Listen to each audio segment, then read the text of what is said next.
వంటలకు ఇంతకంటే స్వచ్ఛమైన గానుగ నూనె మరెక్కడా దొరకదు. SRV naturals. ఆర్డర్స్ కై స్క్రీన్ పై నెంబర్ కి కాల్ చేయండి. వాళ్ళంతా ఉన్నత చదువుల కోసం అగ్రరాజ్యం అమెరికా వెళ్లారు. కన్న తల్లిదండ్రులను, పుట్టిన ఊరును విడిచి గత కొన్నేళ్ల నుంచి అక్కడే ఉంటున్నారు. కానీ అతివేగం వల్ల తమ జీవితాలను అర్థాంతరంగా ముగించుకుని కన్నవారికి కడుపు కోత మిగిల్చారు.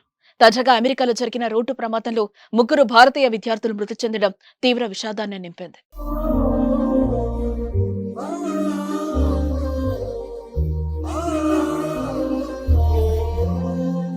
అమెరికాలోని జార్జియా రాష్ట్రంలో ఘోర రోడ్డు ప్రమాదం జరిగింది. ఈ ప్రమాదంలో ముగ్గురు భారతీయ విద్యార్థులు మరణించగా మరో ఇద్దరికి తీవ్ర గాయాలయ్యాయి. వేగంగా వెళ్తున్న కారు అదుపు తప్పి రహదారి పక్కన ఉన్న చెట్టును ఢీకొట్టి బోల్తా పడింది.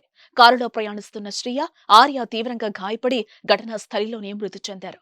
గాయాలతో నార్త్ పుల్టన్ ఆసుపత్రిలో చికిత్స పొందుతూ అన్వీ శర్మ చనిపోయింది. మరో ఇద్దరు రిత్విక్ సోమేపల్లి, మహ్మద్ లియాఖత్ గాయపడ్డారు. బాధిత విద్యార్థులు అల్ఫరెటా హైస్కూల్, యూనివర్సిటీ ఆఫ్ జార్జియాలో చదువుకుంటున్నారు.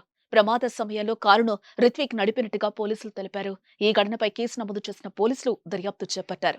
ప్రమాదానికి గల కారణాలపై ఆరా తీస్తున్నారు. అయితే అతివేగమే ప్రమాదానికి కారణమని ప్రాథమికంగా నిర్ధారించారు. శ్రియా అవసరాల యూజేఈ షికారి డాన్స్ టీంలో సభ్యురాలు అన్వీ శర్మ అదే బృందంలో గాయని. వీరి మృతితో కుటుంబ సభ్యులు కన్నీరు మున్నీరుగా విలపించారు.